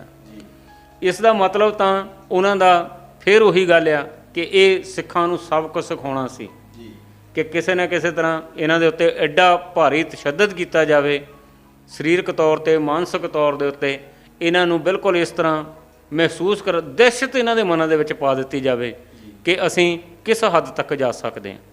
ਅਜਿਹਾ ਕਰਨ ਦੇ ਵਾਸਤੇ ਹੀ ਇਹਨਾਂ ਨੇ ਸਾਰੇ ਗੁਰਦੁਆਰਾ ਸਾਹਿਬਾਨ ਦੇ ਉੱਤੇ ਹਮਲੇ ਕਰਵਾਏ ਭਾਰਤੀ ਫੌਜ ਵੱਲੋਂ। ਬਹੁਤ ਵੱਡਾ ਇਹ ਘਟਨਾ ਸਿੱਖ ਇਤਿਹਾਸ ਵਿੱਚ ਔਰ ਭਾਰਤੀ ਇਤਿਹਾਸ ਵਿੱਚ ਆਪਾਂ ਕਹਿ ਸਕਦੇ ਹਾਂ ਵੀ ਜਿਹੜਾ 1984 ਦੀਆਂ ਘਟਨਾਵਾਂ ਵਾਪਰੀਆਂ ਹੈਗੀਆਂ, ਇਹ ਸਾਰੇ ਦੇ ਜਿਹੜਾ ਸਿੱਖ ਮਾਨਸਿਕਤਾ, ਸਿੱਖ ਲੀਡਰਸ਼ਿਪ ਜਾਂ ਸਿੱਖ ਕੌਮ 'ਤੇ ਇਹਦਾ ਕੀ ਪ੍ਰਭਾਵ ਜਿਹੜਾ 1947 ਦੇ ਘਟਨਾਕ੍ਰਮ ਵਾਪਰੇ ਹੁਣ ਤੱਕ ਜਿਹੜਾ ਪ੍ਰਭਾਵ ਹੁਣ ਤੇ ਜਿਹੜਾ ਸਦੀਵੀ ਕਾਲ ਤੌਰ 'ਤੇ ਦੇਖਿਆ ਜਾਊਗਾ?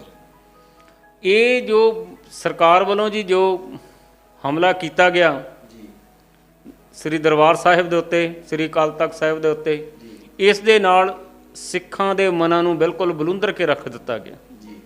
ਸਿੱਖਾਂ ਨੇ ਜਿਨ੍ਹਾਂ ਨੇ ਆਜ਼ਾਦੀ ਦੇ ਵੇਲੇ 1947 ਵੇਲੇ ਆਪਣੀ ਹੋਣੀ ਨੂੰ ਭਾਰਤ ਦੇ ਨਾਲ ਜੋੜਿਆ ਸੀ, ਉਹਨਾਂ ਨੇ ਇੱਕਦਮ ਇਹ ਮਹਿਸੂਸ ਕਰਵਾ ਦਿੱਤਾ ਕਿ ਤੁਸੀਂ ਦੂਜੇ ਦਰਜੇ ਦੇ ਸ਼ਹਿਰੀ ਆ। ਇਹਨਾਂ ਨੁਕਸਾਨ ਸਿੱਖ ਮਾਨਸਿਕਤਾ ਦੇ ਉੱਤੇ ਪਿਆ ਕਿ ਸਿੱਖਾਂ ਦੇ ਵਿੱਚ ਅਲੱਦਗੀ ਦੀ ਭਾਵਨਾ ਵੀ ਪਨਪਣੀ ਸ਼ੁਰੂ ਹੋ ਗਈ। ਉਹਨਾਂ ਨੂੰ ਇਹ ਮਹਿਸੂਸ ਹੋਇਆ ਤੇ ਸਿੱਖਾਂ ਦਾ ਜਿਹੜਾ ਵੀ ਜਿੱਥੇ ਵੀ ਬੈਠਾ ਸੀ ਉਸ ਨੇ ਇਸ ਗੱਲ ਦਾ ਬਦਲਾ ਲੈਣ ਦੀ ਠਾਣ ਲਈ। ਨਤੀਜਾ ਸਾਡੇ ਸਾਹਮਣੇ ਹੀ ਆਪਾਂ ਦੇਖਦੇ ਹਾਂ ਕਿ ਉਸ ਵੇਲੇ ਇਹ ਹਮਲਾ ਕਰਨ ਵਾਲੀ ਮੌਕੇ ਦੀ ਪ੍ਰਧਾਨ ਮੰਤਰੀ ਸ਼੍ਰੀਮਤੀ ਇੰਦਰਾ ਗਾਂਧੀ, ਉਸ ਨੂੰ ਵੀ ਸਿੰਘਾਂ ਨੇ ਕਤਲ ਕਰ ਦਿੱਤਾ। ਇਹ ਅਜਿਹਾ ਕਰਕੇ ਸ਼ਹੀਦ ਭਾਈ ਬੇਅੰਤ ਸਿੰਘ, ਸ਼ਹੀਦ ਭਾਈ ਸਤਵੰਤ ਸਿੰਘ ਹੋਰਾਂ ਨੇ ਕੌਮ ਦੀ ਜੋ ਸਿੱਖ ਕੌਮ ਦੀ ਜੋ ਡਿੱਗੀ ਹੋਈ ਪੱਗ ਸੀ ਉਸ ਨੂੰ ਮੁੜ ਸਿੱਖ ਕੌਮ ਦੇ ਸਿਰ ਦੇ ਉੱਤੇ ਸਜਾ ਦਿੱਤਾ। ਇਸੇ ਤਰ੍ਹਾਂ ਬਾਕੀ ਸਿੰਘ ਮਰਜੀਵੜਿਆਂ ਨੇ, ਭਾਈ ਸੁੱਖਾ, ਭਾਈ ਹਰਜਿੰਦਰ ਸਿੰਘ ਜਿੰਦਾ, ਇਹਨਾਂ ਨੇ ਫੌਜ ਦਾ ਮੁਖੀ ਜਨਰਲ ਵੈਦਿਆ ਵੀ ਨਰਕਾਂ ਨੂੰ ਤੋੜ ਦਿੱਤਾ। ਤੇ ਇਸ ਤਰ੍ਹਾਂ ਹੋਰ ਬਹੁਤ ਸਾਰੇ ਲੋਕਾਂ ਨੂੰ ਮਾਰ ਕੇ ਸਿੰਘਾਂ ਨੇ ਆਪਣਾ ਬਦਲਾ ਲੈਣ ਦੀ ਵੀ ਕੋਸ਼ਿਸ਼ ਕੀਤੀ ਆ। ਤੇ ਉਹਨਾਂ ਨੂੰ ਇਹ ਦਰਸਾਇਆ ਵੀ ਆ ਕਿ ਸਿੱਖ ਕੋਈ ਮਰੀ ਹੋਈ ਕੌਮ ਨਹੀਂ ਹੈ, ਇਹ ਜਿੰਦਾ ਕੌਮ ਹੈ, ਕਲਗੀਧਰ ਦੇ ਸ਼ੋਅ ਪ੍ਰਾਪਤ ਕਲਗੀਧਰ ਦੁਆਰਾ ਬਰਸਾਈ ਹੋਈ ਕੌਮ ਆ। ਇਹ ਜਿੱਥੇ ਆਪਣੇ ਹੱਕਾਂ ਹਿੱਤਾਂ ਦੀ ਖਾਤਰ ਲੜਨਾ ਮਰਨਾ ਜਾਣਦੀ ਆ, ਉੱਥੇ ਜ਼ਬਰ ਜ਼ੁਲਮ ਕਰਨ ਵਾਲਿਆਂ ਨੂੰ ਉਹਨਾਂ ਤੋਂ ਬਦਲਾ ਲੈਣਾ ਵੀ ਜਾਣਦੀ ਆ। ਤੇ ਸਿੱਖ ਹਿਰਦੇ ਬਲੂੰਦਰੇ ਗਏ ਤੇ ਸਿੱਖ ਅਜੇ ਤੱਕ ਵੀ ਉਸ ਤੜਪ ਨੂੰ ਮਹਿਸੂਸ ਕਰ ਰਹੇ ਆ ਜਿਹੜੀ ਕਿ ਅੱਜ ਤੋਂ ਲਗਭਗ 40 ਸਾਲ ਪਹਿਲਾਂ ਸਿੱਖਾਂ ਦੇ ਉੱਤੇ ਅਜਿਹਾ ਅਸਹਿ ਅਤੇ ਅਕਹਿ ਹਮਲਾ ਕਰਕੇ ਭਾਰਤ ਸਰਕਾਰ ਨੇ ਜੋ ਸਿੱਖਾਂ ਨੂੰ ਜ਼ਖਮ ਦਿੱਤੇ ਸੀ। 1984 ਦੇ ਜਿਹੜੇ ਜ਼ਖਮ ਆ ਅੱਜ ਵੀ ਸਿੱਖ ਕੌਮ ਜਿਹੜੇ ਉਹ ਅਜੇ ਤੱਕ ਵੀ ਕਿਸੇ ਅੱਲੇ ਹੈਗੇ ਆ, ਉਹ ਜ਼ਖਮ ਹਜੇ ਤੱਕ ਵੀ ਭਰੇ ਨਹੀਂ ਹੈਗੇ। ਇੱਕ ਸਰਕਾਰ ਦਾ ਗਲਤ ਰਾਜਨੀਤਿਕ ਫੈਸਲਾ ਸਿੱਖਾਂ ਦੇ ਕੇਂਦਰੀ ਸਥਾਨ ਉੱਤੇ ਉਹਨੂੰ ਫੌਜਾਂ ਦੇ ਹਵਾਲੇ ਕਰਕੇ ਜਿਹੜੀ ਕਤਲੋ-ਗਾਰਤ ਜਾਂ ਉੱਥੇ ਹਮਲਾ ਕਰਕੇ ਜਿਹੜਾ ਸਿੱਖ ਕੌਮ ਦਾ ਜਾਨੀ ਔਰ ਮਾਲੀ ਔਰ ਜਿਹੜਾ ਲਿਟਰੇਚਰ ਦੇ ਤੌਰ 'ਤੇ ਜਿਹੜਾ ਨੁਕਸਾਨ ਕੀਤਾ ਵੀ ਜਿਹੜਾ ਇਤਿਹਾਸਕ ਜਿਹੜੀਆਂ ਪੁਸਤਕਾਂ ਹੈਗੀਆਂ, ਇਤਿਹਾਸਕ ਵਸਤਾਂ ਹੈਗੀਆਂ, ਉਹਦਾ ਨੁਕਸਾਨ ਕਰਕੇ ਇੱਕ ਬਹੁਤ ਵੱਡੀ ਸੱਟ ਜਿਹੜੀ ਆ ਸਿੱਖ ਮਾਨਸਿਕਤਾ ਦੇ ਉੱਤੇ ਮਾਰੀ ਗਈ ਹੈ, ਜਿਹਦੇ ਜ਼ਖਮ ਅੱਜ ਵੀ ਮਹਿਸੂਸ ਕੀਤੇ ਜਾ ਸਕਦੇ ਹਨ। ਅਤੇ ਉਹ ਜਿਹੜੀ ਸ਼ਹੀਦੀ ਜਾਮ ਪੀ ਕੇ ਸਿੱਖ ਤਾਂ ਆਪਣੀਆਂ ਜਿਹੜੀਆਂ ਰੋਹ ਰੀਤਾਂ ਜਾਂ ਇਤਿਹਾਸ ਨੂੰ ਮੁੜ ਦੁਹਰਾ ਕੇ ਸ਼ਹਾਦਤਾਂ ਦੇ ਜਾਮ ਪੀ ਗਏ, ਪਰ ਉਹ ਜਿਹੜੇ ਸ਼ਹਾਦਤਾਂ ਦੇ ਜਾਮ ਪੀਤੇ ਆ ਅੱਜ ਵੀ ਸਿੱਖ ਕੌਮ ਉਹਨਾਂ ਨੂੰ ਉਸੇ ਤਰੀਕੇ ਨਾਲ, ਉਸੇ ਸਤਿਕਾਰ ਦੇ ਨਾਲ, ਪਿਆਰ ਦੇ ਨਾਲ, ਮਾਣ ਦੇ ਨਾਲ ਮਹਿਸੂਸ ਕਰਦੀ ਆ, ਉਹਨਾਂ ਦੇ ਜਿਹੜੇ ਦਿਨ ਤਿਉਹਾਰ ਮਨਾਉਂਦੀ ਆ। ਅਤੇ ਇਸੇ ਸੰਦਰਭ ਦੇ ਵਿੱਚ ਹੀ ਹਰ ਸਾਲ 6 ਜੂਨ ਨੂੰ ਇਹਨਾਂ ਸਾਰੇ ਸ਼ਹੀਦਾਂ ਦਾ ਜਿਹੜਾ ਸ਼ਹੀਦੀ ਦਿਵਸ ਆ ਘੱਲੂਘਾਰੇ ਦੇ ਦਿਵਸ ਦੇ ਰੂਪ ਵਿੱਚ ਦਰਬਾਰ ਸਾਹਿਬ ਸ੍ਰੀ ਅੰਮ੍ਰਿਤਸਰ ਵਿਖੇ ਅਕਾਲ ਤਖਤ ਦੇ ਸਨਮੁਖ ਹੋ ਕੇ ਪੂਰੀ ਸਿੱਖ ਕੌਮ ਮਨਾਉਂਦੀ ਆ ਅਤੇ ਹਰ ਸਾਲ ਉਹਨਾਂ ਸ਼ਹੀਦਾਂ ਨੂੰ ਯਾਦ ਕਰਦੀ ਹੈਗੀ ਆ। ਸਰਕਾਰਾਂ ਨੂੰ ਵੀ ਜ਼ਰੂਰ ਸਿਰਫ ਵੋਟਾਂ ਦੀ ਰਾਜਨੀਤਿਕ ਤੌਰ 'ਤੇ ਕਿਸੇ ਘੱਟ ਗਿਣਤੀ ਦਾ ਕਿਸੇ ਕੌਮ ਦਾ ਨੁਕਸਾਨ ਐਡੇ ਵੱਡੇ ਪੱਧਰ 'ਤੇ ਨੁਕਸਾਨ ਕਰਨਾ ਜਿਹੜਾ ਸਦੀਵੀ ਤੌਰ 'ਤੇ ਉਹਦੇ ਹਿਰਦੇ ਦੇ ਵਿੱਚ, ਸੀਨੇ ਦੇ ਵਿੱਚ ਜ਼ਖਮ ਵਾਂਗੂ ਨਸੂਰ ਬਣ ਜਾਵੇ, ਇਹੋ ਜਿਹੀ ਜਿਹੜੀਆਂ ਕਾਰਵਾਈਆਂ ਉਹਨਾਂ ਤੋਂ ਪਰਹੇਜ਼ ਕਰਨ ਦੀ ਲੋੜ ਹੈਗੀ ਆ। ਅਤੇ ਜੇਕਰ ਇਹ ਚੀਜ਼ ਹੋ ਚੁੱਕੀ ਆ ਤਾਂ ਉਹਦੀ ਮਾफ़ੀ ਮੰਗ ਕੇ, ਕੌਮ ਤੋਂ ਮਾफ़ੀ ਮੰਗ ਕੇ ਅਤੇ ਇਹ ਜਿਹੜੇ ਆ ਜ਼ਖਮ ਆ ਉਹਨਾਂ ਨੂੰ ਘਟਾਉਣ ਦੀ ਕੋਸ਼ਿਸ਼ ਕਰਨੀ ਚਾਹੀਦੀ ਹੈ, ਨਾ ਕਿ ਉਹ ਜਿਹੜੀਆਂ ਪੁਰਾਣੀਆਂ ਨੀਤੀਆਂ ਉਹਨੂੰ ਦੁਹਰਾ ਕੇ ਜਿਹੜੀ ਕਿਸੇ ਵੀ ਕੌਮ ਆ ਉਹਨੂੰ ਆਪਣੇ ਤੋਂ ਅਲੱਗਾ ਜਾਂ ਵੱਖਰਾ ਜਾਂ ਦੂਜੇ ਦਰਜੇ ਦੇ ਸ਼ਹਿਰੀ ਹੋਣ ਦਾ ਅਹਿਸਾਸ ਨਹੀਂ ਕਰਾਉਣਾ ਚਾਹੀਦਾ। ਅੱਜ ਵੀ ਆਪਾਂ ਦੇਖਦੇ ਹੈਗੇ ਹਾਂ ਕਿ ਜੋ ਬੰਦੀ ਸਿੰਘ ਆ 1984 ਤੋਂ ਲੈ ਕੇ ਉਹ ਤੋਂ ਬਾਅਦ ਤੋਂ ਲਗਭਗ 38 40 ਸਾਲ ਦੇ ਕਰੀਬ ਜਿਹੜੇ ਜੇਲ੍ਹਾਂ ਵਿੱਚ ਬੰਦ ਹੈਗੇ ਆ, ਉਸੇ ਜਿਹੜੀਆਂ ਨੀਤੀਆਂ ਦਾ ਇਹ ਇੱਕ ਪ੍ਰਗਟਾਵਾ ਲੱਗਦਾ ਹੈ ਕਿ ਜਿਹੜੇ ਆਪਣੀਆਂ ਸਜ਼ਾਵਾਂ ਵੀ ਭੁਗਤ ਚੁੱਕੇ ਆ ਅੱਜ ਵੀ ਜੇਲ੍ਹਾਂ ਦੀਆਂ ਕਾਲ ਕੋਠੀਆਂ ਦੇ ਵਿੱਚ ਬੰਦ ਨੇ। ਸੋ ਇਹ ਸਾਰਾ ਕੁਝ ਤੋਂ ਭੇਜ ਕਰਕੇ ਜਿੱਥੇ ਸਿੱਖ ਮਾਨਸਿਕਤਾ ਨੂੰ ਸਮਝਣ ਦੀ ਲੋੜ ਹੈ ਕਿ ਇਹੋ ਜਿਹੜੀਆਂ ਨੁਕਸਾਨਦਾਇਕ ਚੀਜ਼ਾਂ ਜਿਹੜੀਆਂ ਅਤੇ ਸਾਡੇ ਅਤੀਤ ਦੇ ਵਿੱਚ ਵਾਪਰ ਚੁੱਕੀਆਂ, ਸਾਡੇ ਭਵਿੱਖ ਦੇ ਵਿੱਚ ਜਾਂ ਵਰਤਮਾਨ ਵਿੱਚ ਇਹੋ ਚੀਜ਼ਾਂ ਨਾ ਹੋਣ, ਇਹੋ ਜਿਹੀਆਂ ਕੋਸ਼ਿਸ਼ਾਂ ਕਰਨ ਦੀ ਹੁਣ ਵੀ ਲੋੜ ਹੈ ਅਤੇ ਭਵਿੱਖ ਵਿੱਚ ਵੀ ਲੋੜ ਹੋਗੀ। ਅਤੇ ਭਾਈ ਸਾਹਿਬ ਨੇ ਸਾਡੇ ਵਾਸਤੇ ਸਮਾਂ ਕੱਢਿਆ। ਪਹਿਲੇ ਅੰਕ ਵਿੱਚ ਵੀ ਆਪਾਂ 3 ਜੂਨ ਤੱਕ ਜਿਹੜੀ ਆ ਇਹਨਾਂ ਘਟਨਾਵਾਂ ਦਾ ਜ਼ਿਕਰ ਕੀਤਾ ਅਤੇ ਅੱਜ ਉਹਨਾਂ ਨੇ ਪੂਰੇ ਵਿਸਤਾਰ ਦੇ ਨਾਲ ਇਹ ਜਿਹੜੀਆਂ ਸਿੱਖ ਸ਼ਹਾਦਤਾਂ ਹੋਈਆਂ ਆ, ਵੱਡਾ ਤੀਸਰਾ ਘੱਲੂਘਾਰਾ ਜਿਹੜਾ ਅੰਮ੍ਰਿਤਸਰ ਦੀ ਧਰਤੀ 'ਤੇ 1 ਜੂਨ ਤੋਂ ਲੈ ਕੇ 6 ਜੂਨ ਤੱਕ ਵਾਪਰਿਆ, ਉਹਦੇ ਨਾਲ ਸਾਡੇ ਨਾਲ ਜਿਹੜੀ ਜਾਣਕਾਰੀ ਆ ਉਹ ਸਾਂਝੀ ਕੀਤੀ ਆ। ਇਹਨਾਂ ਸਾਰੀ ਜਾਣਕਾਰੀ ਅਸੀਂ ਭਾਈ ਸਾਹਿਬ ਦਾ ਬਹੁਤ ਬਹੁਤ ਧੰਨਵਾਦ ਕਰਦੇ। ਭਾਈ ਸਾਹਿਬ ਤੁਹਾਡਾ ਬਹੁਤ ਬਹੁਤ ਧੰਨਵਾਦ ਜੀ। ਵਾਹਿਗੁਰੂ ਜੀ ਕਾ ਖਾਲਸਾ, ਵਾਹਿਗੁਰੂ ਜੀ ਕੀ ਫਤਿਹ ਜੀ। ਸੋ ਕੋਸ਼ਿਸ਼ ਰਹੂਗੀ ਕਿ ਇਤਿਹਾਸ ਵਿੱਚ ਸਾਡੀਆਂ ਇਤਿਹਾਸ ਨਾਲ ਜੁੜੀਆਂ ਜਿਹੜੀਆਂ ਘਟਨਾਵਾਂ ਅਸੀਂ ਅੱਗੇ ਤੋਂ ਵੀ ਇਸੇ ਤਰ੍ਹਾਂ ਤੁਹਾਡੇ ਨਾਲ ਸਾਂਝੀਆਂ ਕਰਦੇ ਰਹੀਏ ਅਤੇ ਇਸੇ ਤਰ੍ਹਾਂ ਤੁਸੀਂ ਸਾਡੇ ਚੈਨਲ ਨਾਲ ਜੁੜੇ ਰਹੋ। ਅਤੇ ਅਸੀਂ ਲਗਾਤਾਰ ਕੋਸ਼ਿਸ਼ ਕਰਾਂਗੇ ਕਿ ਜਿਹੜੀਆਂ ਚੀਜ਼ਾਂ ਸਾਡੇ ਇਤਿਹਾਸ ਦੇ ਨਾਲ, ਸਾਡੇ ਵਰਤਮਾਨ ਦੇ ਨਾਲ, ਸਾਡੇ ਭਵਿੱਖ ਦੇ ਨਾਲ, ਸਾਡੇ ਸਮਾਜ ਦੇ ਨਾਲ ਜੁੜੀਆਂ ਲਗਾਤਾਰ ਤੁਹਾਡੇ ਨਾਲ ਸਾਂਝੀਆਂ ਕਰਦੇ ਰਹੀਏ। ਸੋ ਇਹਨਾਂ ਸਾਰੇ ਸ਼ਬਦਾਂ ਨਾਲ ਤੁਹਾਡਾ ਸਾਰਿਆਂ ਦਾ ਬਹੁਤ ਬਹੁਤ ਧੰਨਵਾਦ। ਵਾਹਿਗੁਰੂ ਜੀ ਕਾ ਖਾਲਸਾ, ਵਾਹਿਗੁਰੂ ਜੀ ਕੀ ਫਤਿਹ।